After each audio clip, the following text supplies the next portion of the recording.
अस्सलाम वालेकुम जी। आप लोगों को मेरी आवाज़ आ रही है? Yes sir. जी सर। शुक्रिया जी, थैंक यू। अच्छा जी, तो आज का सेशन स्टार्ट करते हैं। आप लोग को कुछ लोग ने लेटली भी ज्वाइन किया है, दो तीन लोगों ने। तो आप लोगों को अब आइडिया हो गया होगा कि हमारा कोर्स जो है वो प्रोजेक्ट फोकस्ड है ना। इसमें आपने एक रिसर्च करनी है, डेमोन्स्ट्रेट करना है कि आप कुछ चीज़ें सीख रहे हैं और उसी को ही एक रिसर्च में अप्लाई कर रहे हैं। तो इस चीज़ को सिस्टमेटिक बनाने के लिए आपको एक सेट ऑफ असाइनमेंट्स दिया गया है, जिसमें से पहली असाइनमेंट अभी आपके पास ड्यू है दो कुछ दिनों तक। इसी तरह दूसरी आएगी, तीसरी आएगी, तो आखिर में चौथी असाइनमेंट में आपका पेपर पूरा हो जाएगा अगर आप वही चीज़ें सीखेंगे जो वही असाइनमेंट में कर रहे होंगे। तो अभी जो करंट असाइनमेंट ड्यू है वो आपकी टॉपिक सिलेक्ट करने वाली असाइनमेंट है, जिसके लिए हमने आखिरी बार एक सेशन में एक लेक्चर डिस्कस किया था। तो मैं उस लेक्चर को क्विकली आपके सामने डिस्प्ले करता हूँ, ताकि आप लोगों के कोई सवाल हैं तो आप मुझे पूछ सकें।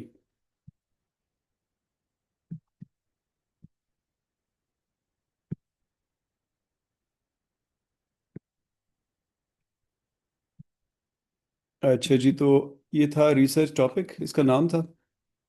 और इसमें हमने 6 एजेंडा पॉइंट्स थे हमारे। पहले हमने ये देखा था कि एक अच्छा जो टॉपिक होता है वो किस तरह आपको फैसिलिटेट करता है कि आप एक अच्छी रिसर्च कर सकें। टॉपिक अगर लूज होगा तो फिर आपका थॉट भी लूजली चलता रहेगा और आप किसी चीज़ पे फोकस किए बगैर चलेंगे और कोई अच्छा रिजल्ट नहीं निकाल सकेंगे। फिर हमने देखा था टॉपिक्स आते कहाँ से हैं। तो हमने कुछ सोर्सेज देखे थे जिसमें से हमें टॉपिक मिलते हैं। आपको कोई प्रॉब्लम नज़र आई अपने काम में, अपनी लाइफ में, आपने कुछ पेपर्स पढ़े, कुछ बुक्स पढ़ी, कुछ आर्टिकल्स पढ़े, वहाँ से आपको लगा कि इस जगह में रिसर्च हो सकती है। आपको सोसाइटी के कोई इश्यूज नज़र आ रहे हैं, या आप किसी ग्रुप का हिस्सा हैं, रिसर्च ग्रुप का, और वो किसी चीज़ पे रिसर्च कर रहे हैं, तो आप उसमें से कोई पार्ट ले लेते हैं। फिर हमने देखा था कि आइडिया से लेकर टॉपिक तक कैसे लेके जाते हैं। दो तीन हमने चीज़ें उसमें प्रैक्टिस करने की कोशिश की थी। फिर हमने देखा था कि वेग या वीक टॉपिक्स कैसे होते हैं, तो उसमें पिटफॉल्स होते क्या हैं और उनको कैसे एड्रेस किया जाता है। फिर हमने आखिर में देखा था कि आप अपने टॉपिक को रिसर्चेबल कैसे बनाते हैं। अच्छे टॉपिक तो बहुत सारे हो सकते हैं, लेकिन हो सकता है कि उन पर रिसर्च करनी आपकी एग्जिस्टिंग लिमिटेशंस को नज़र में रखते हुए मुश्किल हो, तो कैसे उसको रिसर्चेबल बनाना है आपने। उसके लिए हमने एक एक्सरसाइज भी की थी। और आखिर में हमने एक चेकलिस्ट सी रखी थी कि आप देख लें कि आपने अपना टॉपिक सही सिलेक्ट कर लिया है कि नहीं। तो आपके कोई क्वेश्चंस हैं तो मुझे बताएं। आप में से किसी ने काफ़ी लोग मुझसे बार बार पूछ रहे थे कि इंजीनियरिंग के टॉपिक ले सकें या मैथ्स के या मुख्तलिफ़ किस्म के टॉपिक्स के बारे में पूछ रहे थे। तो मैंने आप सबको बताया था कि टॉपिक जो मर्जी हो, आपने खाली डिलीवरेबल्स देखने हैं असाइनमेंट के। अगर वो आप डिलीवरेबल्स अचीव कर सकते हैं तो फिर आप कोई भी टॉपिक रख सकते हैं। तो कोई सवाल है आपका तो मुझे बताएं जी इसके बारे में, वरना हम चलते हैं आगे।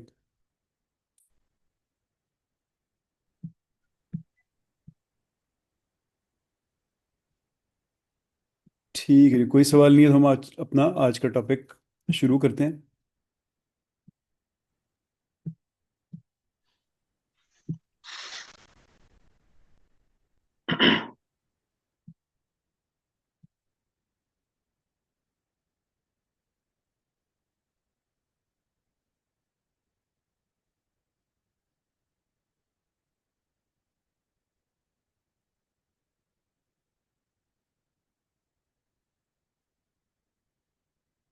हमारा आज का टॉपिक है जी लिटरेचर रिव्यू।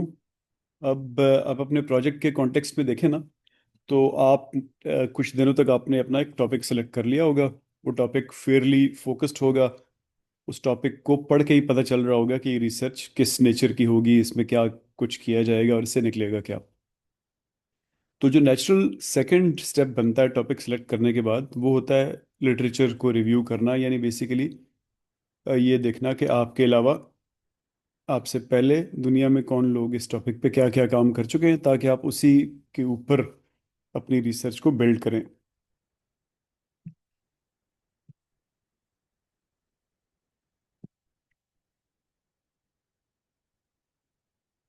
आपको नजर आ रही है जी स्क्रीन? Yes sir. अच्छा जी, यस तो सर, नजर आ रही है। पहला पहला स्लाइड हाँ। नजर आ रहा है आप लोगों को? अच्छा, यस सर। सर आ रहा है। Literature review. ठीक है जी। अच्छा जी, तो ये एक ओवरऑल एक एम्पिरिकल रिसर्च का फ्रेमवर्क है कि जब भी आप रिसर्च करते हैं ना, तो आप किन किन स्टेप्स से गुजरते हैं। तो मैं यहाँ पे पॉइंटर ले लूँ और आपको फिर पॉइंटर के साथ दिखाता हूँ। पॉइंटर कहाँ से आता है?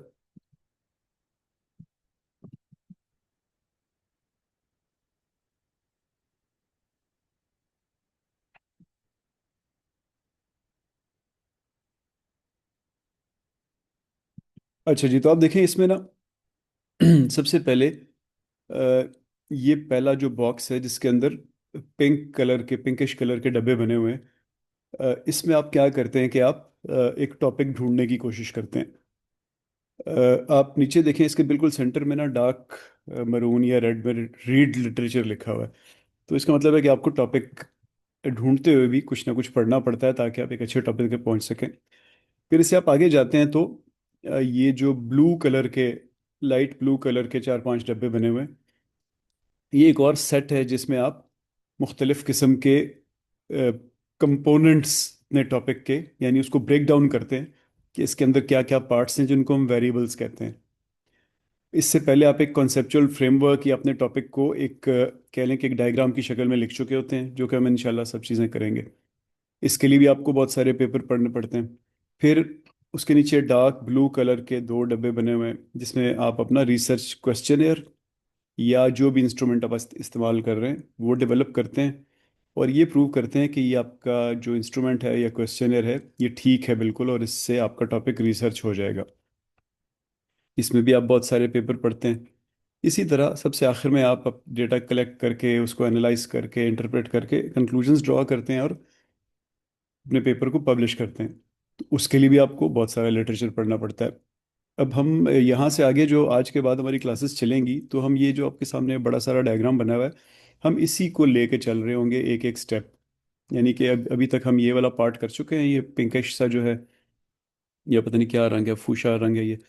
फिर इसके बाद हम आगे चलेंगे। तो आज हम ये इस इनका जो कह लें कि एक एंकरिंग कंपोनेंट है लिटरेचर रिव्यू, जो सब में करना होता है और सबको ये इंटीग्रेट कर रहा होता है, उसके बारे में पढ़ेंगे। तो लिटरेचर रिव्यू हम करते क्यों हैं? मकसद क्या है लिटरेचर रिव्यू का? इसमें चार चीज़ें लिखी हुई हैं। डेमोन्स्ट्रेट फेमिलियरिटी, यानी आपके काम से पता लगना चाहिए कि you are familiar with this topic, और आप ये बता सकते हैं कि इस टॉपिक पे जो पहले रिसर्च हुई है वो किस तरह से हुई है, किस किसने की है, उससे क्या रिजल्ट निकले हैं, क्या लिमिटेशंस हैं, एक मैप सा क्या बन रहा है रिसर्च का।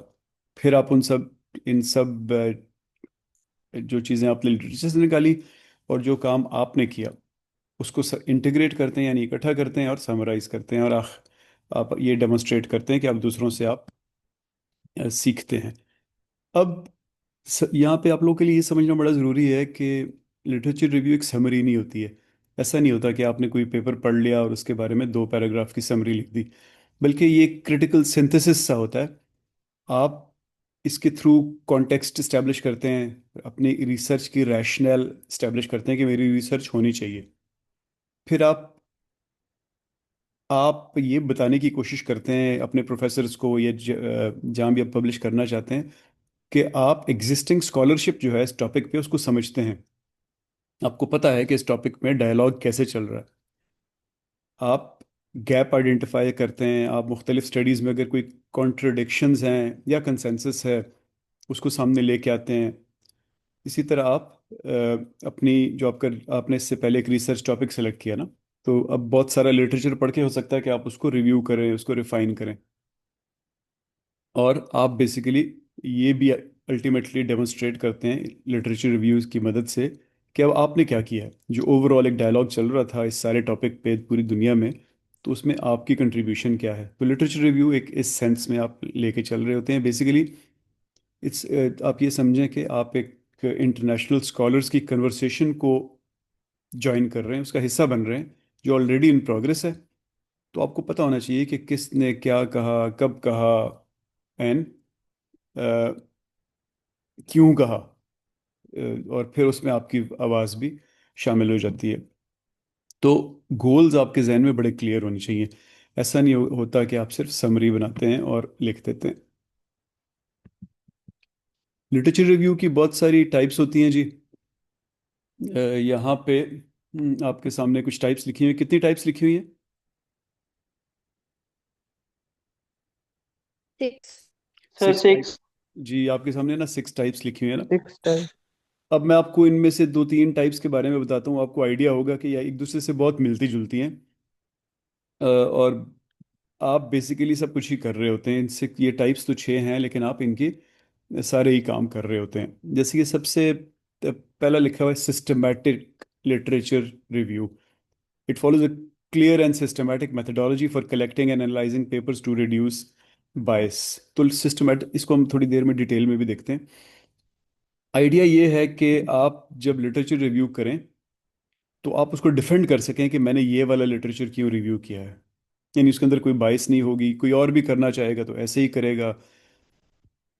इसको हम डिटेल में देखेंगे। फिर दूसरा लिखा है स्कोपिंग रिव्यू। तो जो स्कोपिंग का मतलब होता है, जनरल मतलब, स्कोपिंग का मतलब होता है कि एक ब्रॉड फील्ड में से किसी फोकस्ड पार्ट पे जाना। तो स्कोपिंग रिव्यू में भी ऐसे ही होता है कि आप एक ब्रॉड फील्ड के अंदर की कॉन्सेप्ट्स को मैप करते हैं और उसका एविडेंस सामने लेके आते हैं। तो यानी एक बहुत बड़े ब्रॉड फील्ड में से एक छोटे पॉइंट पे फोकस करने को स्कोपिंग रिव्यू कहते हैं। तो जब आप लिटरेचर रिव्यू इस तरह से करते हैं उसको स्कोपिंग कहते हैं। फिर इंटीग्रेटिव रिव्यू। इंटीग्रेटिव रिव्यू का आइडिया ये है कि आप थ्योरेटिकल और एम्पिरिकल रिव्यू को इंटीग्रेट करते हैं। तो यहाँ लिखा हुआ है it it critically reviews the literature to identify strengths, weaknesses and gaps for future research. लेकिन एक की चीज़ इसमें यह है कि आप इसमें एम्पिरिकल एम्पिरिकल का मतलब होता है हार्ड एविडेंस के साथ जो चीज़ आपके सामने मौजूद होती है। हमने इसको पहले एक दो सेशंस में बड़ी डिटेल में देखा था। और थियोरेटिकल का मतलब होता है जिसमें लोगों के ओपिनियंस होते हैं। तो उन दोनों चीज़ों को इंटीग्रेट जहाँ पे आप करते हैं उसको हम इंटीग्रेटिव रिव्यू कहते हैं। फिर यहाँ लिखा है नैरेटिव सर्च। अब नैरेटिव सर्च किस चीज़ को कहते हैं कि आप ब्रॉडली एक पिक्चर को समझने की कोशिश करते हैं कि इस पर्टिकुलर एरिया में लोगों का नैरेटिव क्या बन रहा है। यानी फॉर एग्जांपल आजकल हमारे मुल्क में इकोनॉमी के इश्यूज हैं। तो एक एक जनरल नैरेटिव क्या है कि ये इश्यूज क्यों हैं और उनको कैसे ठीक किया जा सकता है। यानी आप लोग एक एक ब्रॉड नैरेटिव समझने की कोशिश करते हैं, पैटर्न्स देखने की कोशिश करते हैं, ट्रेंड्स देखने की कोशिश करते हैं। फॉर एग्जांपल आप पाकिस्तान में आजकल बहुत सारे छोटे छोटे डैम बन रहे हैं, पहले भी बनते थे, हमेशा बनते रहे। आप उन सब का लिटरेचर रिव्यू करें तो आपको एक नैरेटिव समझ आएगा कि डैम्स क्यों अ, जो सक्सेसफुल होते हैं क्यों होते हैं, और जो सक्सेसफुल नहीं होते क्यों होते हैं। जिनकी लाइफ लंबी होती है क्यों होती है, जिनकी नहीं लंबी होती क्यों नहीं लंबी होती। तो आपको एक नैरेटिव समझ आएगा उसमें से। तो इसको हम नैरेटिव रिव्यू कहते हैं। फिर हिस्टोरिकल रिव्यू क्या होता है कि इसमें आप ये समझने की कोशिश करते हैं कि पर्टिकुलर टॉपिक है ये कैसे इवॉल्व हुआ है उस शक्ल में जो अभी हमारे सामने है।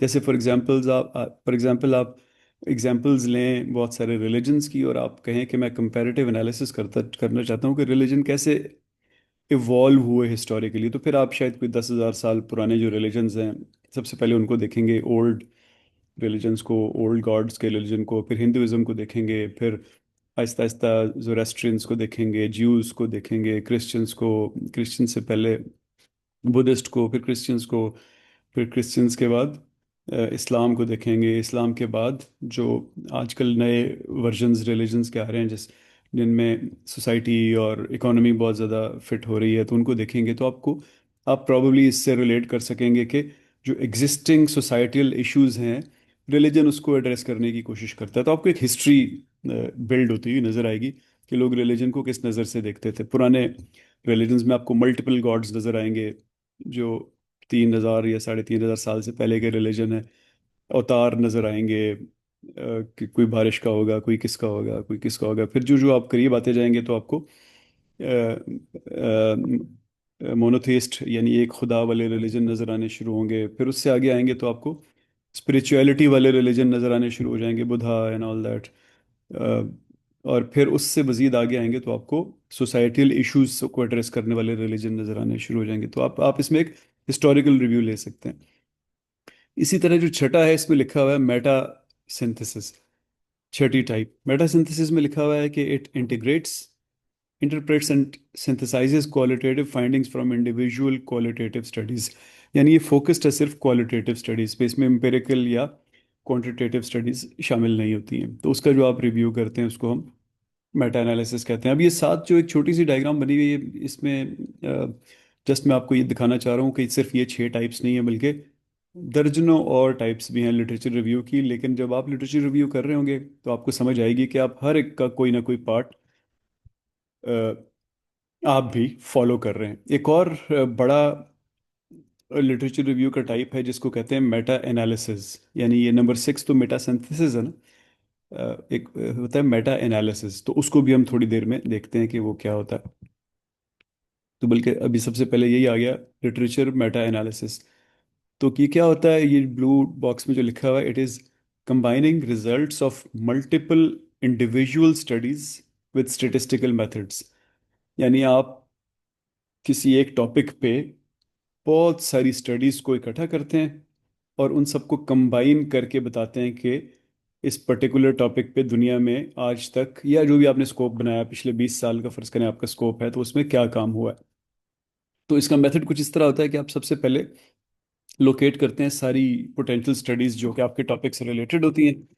फिर आपके क्राइटेरिया बनाते हैं कि अ, मैं वो वाले पेपर्स लूंगा, फॉर एग्जांपल जो कि, जो हम थोड़ी देर पहले रिलीजन की बात कर रहे थे, वो वाले पेपर्स लूंगा। हर्मेन्यूटिक्स हमने एक टाइप पढ़ी थी, आपको याद होगा सेकंड सेशन में रिलीजियस स्टडीज पे।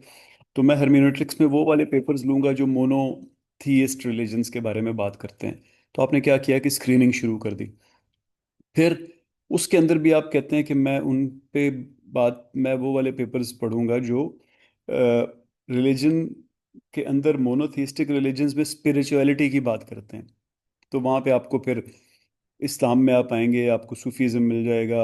आप हिंदुज़म में आएंगे तो वहाँ पे आपको इससे बहुत से रिलेटेड कॉन्सेप्ट्स मिल जाएंगे। आप क्रिश्चियनिटी में जाएंगे, वहाँ आपको इससे रिलेटेड कॉन्सेप्ट्स मिल जाएंगे, एंड सो ऑन। तो बेसिकली आप कर क्या रहे हैं कि आप स्क्रीनिंग कर रहे हैं लाखों करोड़ों पेपर्स में से, अपने आप को दो दो चार 10 15 20 100 पेपर्स पे लेके आ रहे हैं। फिर आप आइडेंटिफाई करते हैं रेलेवेंट रेलेवेंट इंफॉर्मेशन हर स्टडी की, हर पेपर की।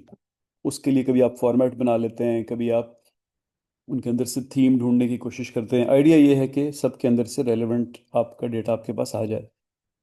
फिर आप जो आपके पास डेटा आ जाता है उसको सिंथेसाइज करते हैं, एनालाइज करते हैं, और आपके पास ब्रॉड फाइंडिंग्स आ जाती हैं जिनकी बेसिस पे आप कंक्लूड करते हैं। तो मैं आपको आपके साथ एक दो पेपर्स लिटरेचर रिव्यू के जो कि मेटा एनालिसिस है वो शेयर करूंगा। एक्चुअली मेटा एनालिसिस, अभी कुछ दिन पहले हमारे एक स्टूडेंट स्टूडेंट ग्रेजुएट हुए हैं, तो उनका सारा रिसर्च ही मेटा एनालिसिस था। यानी उन्होंने खुद कोई फर्स्ट हैंड रिसर्च नहीं की, जिसको हम आम जुबान में प्राइमरी रिसर्च कहते हैं, बल्कि उन्होंने सिर्फ पेपर्स पढ़े। उन्होंने 200-250 पेपर्स पढ़े एक पर्टिकुलर टॉपिक पे, और उनको उन समझ के सिंथेसाइज करके रिजल्ट सामने लेके आए कि इस टॉपिक में दुनिया में ये काम हो चुका है आज तक। तो ये इटसेल्फ एक बहुत बड़ी कंट्रीब्यूशन होती है लिटरेचर को। क्योंकि फॉर एग्जांपल आप फर्ज करें, आप जो भी आपने कोई टॉपिक्स चूज किए हैं ना, अब आपको अपने टॉपिक से रिलेटेड कोई मेटा एनालिसिस मिल जाए, यानी एक ही पेपर आपको बता दे कि इसके बारे में दुनिया में क्या हुआ है पिछले 100 साल में, 50 साल में, 20 साल में। तो देखिए आपकी ज़िंदगी कितनी आसान हो जाएगी ना। आपको सिर्फ एक ही पेपर पढ़ना पड़ेगा और वो आपको सब कुछ बता देगा। किसी की डिटेल में जाना है तो उसके रेफरेंसेस में लिखा होगा, आप किसी एक पेपर की डिटेल में भी जा सकते हैं। लेकिन आपकी ज़िंदगी बहुत आसान हो जाएगी। तो मेटा एनालिसिस जो होता है वो इस सेंस में बहुत यूज़फुल होता है कि ये ओवरऑल ग्लोबल नॉलेज को बहुत आगे लेके चला जाता है, लोगों के लिए बहुत आसान बना देता है कि वो वहाँ से आगे बढ़ें। अब लिटरेचर के सोर्सेज क्या हैं, कहाँ से मिलेगा आपको लिटरेचर? तो उससे पहले ये राइट साइड पे आपको ब्लू कलर का बॉक्स नज़र आ रहा होगा, इसमें लिखा है कि सोर्स ऑफ लिटरेचर दो होते हैं, या प्राइमरी या सेकेंडरी। तो प्राइमरी सोर्स क्या होता है? It gives you direct access to the subject of the research. और सेकेंडरी क्या होता है? It provides second hand information and commentary from other researchers. यानी एक तरफ बंदा आपको बताता है कि मैं खुद गया, मैंने पाकिस्तान में 25 डैम्स पे गया और उन पे मैंने ये 6 वेरिएबल स्टडी किया, और आपको बता रहा हूँ कि जो डैम्स 500 मेगावाट से ज़्यादा बिजली प्रोड्यूस करते हैं उनमें ये 6 चीज़ें देखनी ज़रूरी हैं। एक और आपके पास सेकेंडरी सोर्स होगा, तो वो कुछ ऐसा होगा कि वो कहेगा मैंने ये 15 20 50 पेपर पढ़े, ये उस डैम का था, ये उस डैम का था, ये उस डैम का था, ये उस डैम का था, और मैं अब आपको एक समरी करके बता रहा हूँ कि इन लोगों ने क्या रिजल्ट दिए थे। तो प्राइमरी का मतलब आपके पास डायरेक्ट एक्सेस वाला बंदा है जिसने खुद रिसर्च की, और सेकेंडरी का मतलब जिसने दूसरों की रिसर्च आपके सामने पेश की। अ, अब सोर्स इसके बहुत सारे होते हैं, जैसे पीरियडिकल्स। पीरियडिकल्स का मतलब होता है आपके पास हफ्तावार, महीना, सालाना कोई पब्लिकेशन छप रही हो। जैसे इकोनॉमिस्ट एक पीरियडिकल है। जैसे आजकल पाकिस्तान के तो कम ही रह गए हैं, लेकिन पहले द न्यूज़ वालों का एक अपना होता था, हेरल्ड होता था, ट्रिब्यून वालों का। इसी तरह हर डॉन वालों का अपना निकलता था। तो periodicals निकलते हैं इनके महीने में या 15 दिन बाद। फिर होता है स्कॉलरली जर्नल। स्कॉलरली जर्नल्स का मतलब जर्नल्स जिनमें पेपर्स, रिसर्च पेपर्स पब्लिश होते हैं। अब इनके बहुत सारे डेटाबेसेस होते हैं जिनके अंदर आप सर्च कर सकते हैं और अपनी मर्जी के पेपर वहाँ से ढूंढ के उनको पढ़ के तो उसका रिव्यू कर सकते हैं। फिर बुक्स होती हैं। बुक्स बुक्स थोड़ी पुरानी रिसर्च होती है। यानी कि आप अ, अपने टॉपिक पे कोई बुक देखेंगे ना, और देखेंगे इसका वर्जन क्या है, किस साल पब्लिश हुई, तो आपको पता चलेगा कि ये 2 3 4 साल पुरानी है। जर्नल्स जो होते हैं वो आपको पिछले क्वार्टर के भी मिल जाएंगे, पिछले महीने के भी मिल जाएंगे। जर्नल से भी जो लेटेस्ट नॉलेज होती है वो कॉन्फ्रेंस में होती है। कॉन्फ्रेंस में लोग आके अपने आइडियाज़ पेश करते हैं, वहाँ पे क्रिटिक लेते हैं लोगों से, उनसे सजेशंस लेते हैं और अपने पेपर को इम्प्रूव करके फिर जर्नल जर्नल में पब्लिश करते हैं। तो बेसिक सोर्स आपके हो गए कॉन्फ्रेंस पेपर्स और स्कॉलरली जर्नल्स और बुक्स। इसके अलावा फिर आपने ऊपर पीरियडिकल्स देखा, फिर डिसर्टेशंस होती हैं, यानी कि थीसिस, एमएस और पीएचडी की थीसिस लोगों की। वो भी बहुत इंपॉर्टेंट सोर्स होता है और बहुत डिटेल्ड सोर्स होता है। पेपर तो 6 7 8 10 सफ़े का होता है, उसमें आपको बहुत डिटेल में डेटा या बहुत डिटेल में एनालिसिस के मेथड्स नज़र नहीं आ रहे होते। डिसर्टेशंस में आपको बहुत डिटेल नज़र आती है। फिर ग्लोबल गवर्नमेंट डॉक्यूमेंट्स होती हैं, जैसे मैंने आपको अभी थोड़ी देर पहले बताया कि डैम की कंस्ट्रक्शन की एक रिपोर्ट बनेगी, तो हर डैम की बनेगी, आप उसको पढ़ के रिव्यू कर सकते हैं। इसी तरह पॉलिसी रिपोर्ट्स आती हैं, जैसे यूनाइटेड नेशंस हर थोड़ी देर बाद पॉवर्टी की रिपोर्ट पब्लिश करती है, मेल न्यूट्रिशन की वगैरह, हज़ारों रिपोर्ट्स पब्लिश होती हैं, world bank, Islamic development bank वगैरह। तो लिटरेचर के बहुत सारे सोर्सेज होते हैं, आपने देखना होता है कि आपके लिए सबसे अप्रोप्रिएट क्या है। फिर लिटरेचर को साइट करने के कुछ स्टैंडर्ड फॉर्मेट्स हैं। जैसे ये आपके सामने 5 फॉर्मेट लिखे हुए हैं, एमएलए, एपीए, शिकागो, हार्वर्ड, वनकूवर, इस तरह IEEE का फॉर्मेट है, इस तरह और भी बहुत सारे फॉर्मेट हैं। तो जो सबसे ज़्यादा इस्तेमाल होता है वो ये एपीए जो लिखा हुआ है, अमेरिकन साइकोलॉजिस्ट एसोसिएशन, ये सबसे ज़्यादा इस्तेमाल होता है। इसके अलावा बाकी भी अब आप किसी जर्नल में जब पब्लिश करने जाएंगे तो वहाँ पहले से वो आपको बता देंगे कि आपने जो भी साइटेशंस करनी है वो सो एंड सो स्टाइल में करनी है। तो वो मोस्ट प्रॉब्ली वो आपको कहेंगे एपीए में फॉर्मेट करें, तो आप उसमें फॉर्मेट करके आपको उनको दे देंगे। थोड़ा थोड़ा फर्क होता है, जैसे इनमें आप देखें ना, तो एपीए में साल, सबसे पहले ऑथर्स के नाम लिखे हुए हैं, फिर आगे साल लिखा हुआ है कि किस साल में पब्लिश हुआ, फिर पब्लिकेशन का टाइटल लिखा हुआ है, फिर जर्नल का नाम लिखा हुआ है, फिर उस जर्नल का वॉल्यूम और इशू लिखा हुआ है, और आखिर में पेज नंबर्स लिखे हुए हैं। यानी बेसिकली वो कह रहा है कि इन ऑथर्स ने 2009 में इस टाइटल पे एक पेपर पब्लिश किया था, journal of quality and technology management में, जिसके वॉल्यूम 5 इशू 2 में पब्लिश हुआ था, और इशू 2 के पेज 63 से 89 तक ये पेपर पब्लिश था। तो इसी इसी को आप देखें ऊपर, तो वो थोड़ी और तरह से कहा हुआ है, सबसे पहले ऑथर, फिर पेपर का टाइटल, फिर जर्नल, और फिर साल, और फिर पेजेस। तो इस तरह मुख्तलिफ फॉर्मेट्स हैं। बेसिकली इंफॉर्मेशन एक ही होती है, जो सब सब में आप बता रहे होते हैं, सिर्फ फॉर्मेट्स चेंज होते हैं। अब कभी कभी ऐसा होता है कि कुछ जगहों पे कोई चीज़ ज़्यादा इंपॉर्टेंट होती है तो उसको पहले लिख देते हैं, कोई चीज़ कम इंपॉर्टेंट होती है तो उसको बाद में लिख देते हैं। तो इस सेंस में जर्नल्स एपीए को पसंद करते हैं कि उनको चाहिए होता है कि ऑथर्स उनको पहले पता लगे, फिर साल पता लगे, फिर टाइटल। ये जो वैंकूवर है, ये नॉर्मली बुक्स में आपको नज़र आएगा इस तरह। एमएलए भी आपको बुक्स में नज़र आएगा एंड सो ऑन। तो हर एक की अपनी यूटिलिटी होती है, उसी हिसाब से लोग इसको इस्तेमाल करते हैं। अब दूसरी चीज़ हमने टाइप्स में देखी थी सिस्टमैटिक लिटरेचर रिव्यू। ये भी बहुत मिलता जुलता है मेटा एनालिसिस से, लेकिन इसमें एसेंशली आप कोई क्वालिटेटिव एनालिसिस नहीं करते। बेसिकली आप कर क्या रहे होते हैं कि आप सबसे पहले अपने टॉपिक को डिफाइन करते हैं और रिफाइन करते हैं। तो आप इसको ज़रा एक कंट्रास्ट करें ना, जो हम दूसरे लिटरेचर रिव्यू के मेथड्स पढ़ रहे थे। तो इसमें बड़ा ज़रूरी होता है कि आपका टॉपिक बहुत अच्छी तरह रिफाइन हो जाए लिटरेचर रिव्यू करने से पहले। वरना फिर आप, फॉर एग्जांपल, आपने आपका स्टेप ये है कि अब आपने डिसाइड करना है कि मैंने कौन से पेपर पढ़ने और कौन से नहीं पढ़ने। तो अगर आपका टॉपिक रिफाइंड नहीं होगा तो आपको इस सवाल का जवाब देना ही इम्पॉसिबल हो जाएगा। जब आपको क्लैरिटी से पता होगा कि मैं टीन्स में सोशल मीडिया के यूजेज को उनकी एजुकेशनल परफॉर्मेंस से लिंक कर रहा हूँ, तो फिर आप क्लैरिटी से बता सकेंगे कि मैंने कौन से पेपर्स पढ़ने हैं कौन से नहीं। लेकिन अगर आप ये देखेंगे effect of internet on children, तो फिर आपको नहीं समझ आएगी। आप इंटरनेट में 1,000 चीज़ें हैं, चिल्ड्रन के बहुत सारे एज ग्रुप्स होते हैं। चिल्ड्रन फिर सोशली भी बिहेव करते हैं, एकेडमिकली भी बिहेव करते हैं एंड सो ऑन। तो आपको समझ नहीं आएगी कि आप कौन से पेपर्स को रखें कौन से छोड़ें। तो आपको सबसे पहले अपना टॉपिक डिफाइन और रिफाइन करना होगा, फिर अपनी सर्च को डिज़ाइन करना होगा। अब यहाँ हम बात कर रहे हैं सर्च, यानी रिसर्च नहीं, सर्च ऑफ पेपर्स। अपने पेपर सर्च कर रहे हैं कि जो जो आपने पढ़ने हैं। तो आप सर्च में आप बेसिकली क्या क्या डिज़ाइन में क्या क्या डिफाइन कर रहे होते हैं, प्रोसेस के मैं सर्च करूँगा कैसे। इसमें आप फैसला कर सकते हैं कि मैं फलाने डेटाबेस को यूज़ करूँगा, फलाने को नहीं करूँगा। जैसे फॉर एग्जांपल हमारे पास केस की लाइब्रेरी में आप जाएं तो आपको एचईसी के थ्रू बहुत सारे डेटाबेसेस की एक्सेस है, जिनमें कोई एक डेटाबेस होगा जिसमें प्रोजेक्ट मैनेजमेंट जर्नल और जर्नल ऑफ प्रोजेक्ट मैनेजमेंट दोनों होंगे। तो आपको वो, अगर प्रोजेक्ट मैनेजमेंट का आपका रिलेटेड पेपर है तो आपके लिए वो सबसे अच्छा डेटाबेस होगा। इसी तरह मेडिकल साइंसेज में जब आप जाते हैं तो उनके अपने पबमेड के नाम से एक डेटाबेस है। इसी तरह लॉ के अपने डेटाबेसेस हैं एंड सो ऑन। बहुत सारे ऐसे डेटाबेसेस हैं जो मल्टीपल एरियाज को भी टच करते हैं। तो प्रोसेस आप डिफाइन करेंगे, उसके बाद स्ट्रैटेजी डिफाइन करेंगे। स्ट्रैटेजी ये होगी, ऐसी चीज़ होगी कि मैं पहले एब्स्ट्रैक्ट्स देखूंगा और देखूंगा उसमें उसमें अगर मुझे ये 5 चीज़ें नज़र आ गई तो मैं उस पेपर को सिलेक्ट कर लूंगा, नहीं नज़र आई तो उस पेपर को छोड़ दूंगा।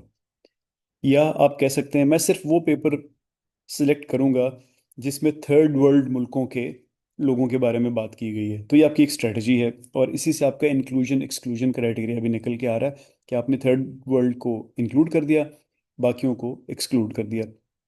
फिर मैं इनसे डेटा निकालूंगा कैसे। अब डेटा निकालने का मतलब कि जो आपने ऊपर तो आपने फैसला किया था कि मैं सो एंड सो चीज़ें देखूंगा, अब आप उनमें आप जानना चाहते हैं कि इसने मेथडोलॉजी क्या इस्तेमाल की, इसका सैंपल साइज कितना था, इसके रिजल्ट्स की फाइंडिंग्स क्या थी। तो ये आप एक्सट्रैक्शन कर रहे हैं, तो आप प्रॉब्लली किसी टेबल में जाएंगे और ये सारी चीज़ें लिखेंगे हर एक पेपर से, और फिर बाद में उनको एनालाइज करेंगे, कंपेयर करेंगे किसी मेथड के साथ, किसी प्रोसेस के थ्रू।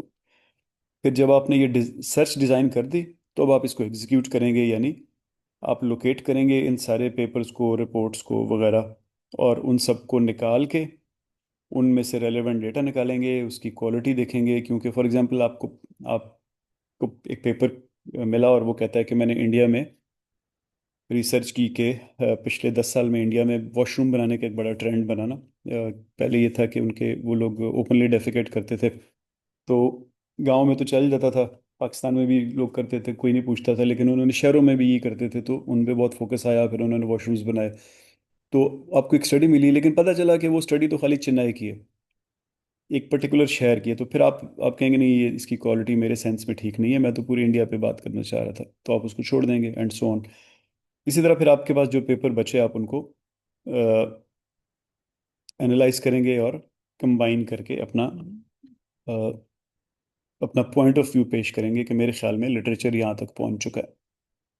तो उसकी बेस पे फिर आप कहेंगे कि अब यहाँ पे मैं ये चीज़ ऐड कर रहा हूँ, दुनिया यहाँ तक पहुँची थी, मैं बीच में एक छोटी सी चीज़ ऐड कर रहा हूँ। This is how systematic literature review is conducted.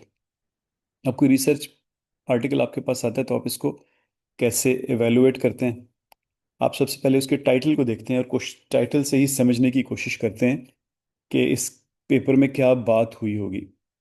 जैसे हमने टाइटल पे पिछले सेशन में बड़ी लंबी बात की ना, आज भी उसको समराइज किया। तो टाइटल से ही पता चल जाना चाहिए कि आप ये जो पेपर आप पढ़ रहे हैं इसके अंदर क्या क्या होगा।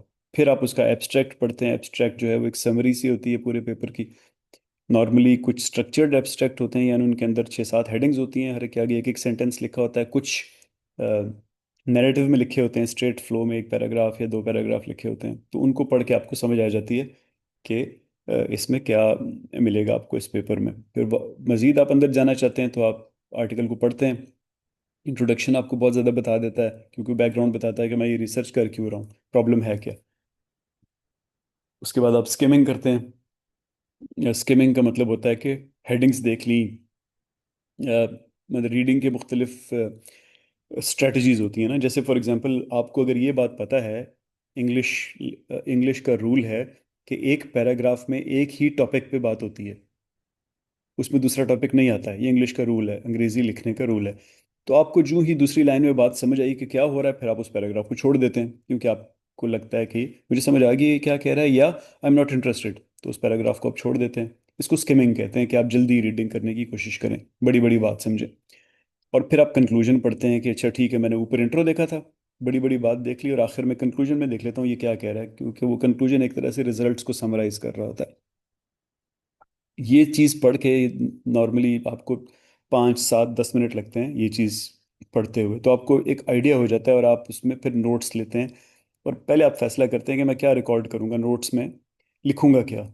और फिर उनको ऑर्गेनाइज करते हैं। तो आपको एक एक्सेल की शीट की शक्ल आपकी बन जाती है कि हर एक की मेथडोलॉजी आपको पता है। इसने सो एंड सो डिस्ट्रिक्ट्स में प्राइमरी स्कूल्स को देखा और उनकी इंग्लिश की टीचर्स को देखा। इसने हाई स्कूल में सो एंड सो डिस्ट्रिक्ट्स में लैंग्वेजेस की टीचर्स को देखा। तो आपको वहाँ पे उन दोनों का फ़र्क नज़र आ रहा है। तो एक आपको कहीं कंक्लूड करके बताता है कि बच्चों की comprehension of what they are studying तब अच्छी होती है जब वो उनकी टीचर्स में सो एंड सो क्वालिफिकेशंस होती हैं। दूसरा आपको बताता है कि बच्चों की कॉम्प्रिहेंशन की रीडिंग्स तब इकट्ठी होती हैं जब स्कूल्स में resources so and so available होते हैं, लैंग्वेज लैब और ये वाली चीज़ें। तो यहाँ पे आपको फिर एक दो चीज़ें ऐसी नजर आई जो एक जैसी नहीं है, इसको कॉन्ट्रडिक्शंस ही आपको नजर आई, यानी रिसोर्स डिपेंडेंट व्यू अब आपको नजर आ गया कि स्कूल ऐसे अच्छे नहीं हो सकते। उनको या अच्छी टीचर या अच्छा इंफ्रास्ट्रक्चर चाहिए, तब स्कूल अच्छे होंगे।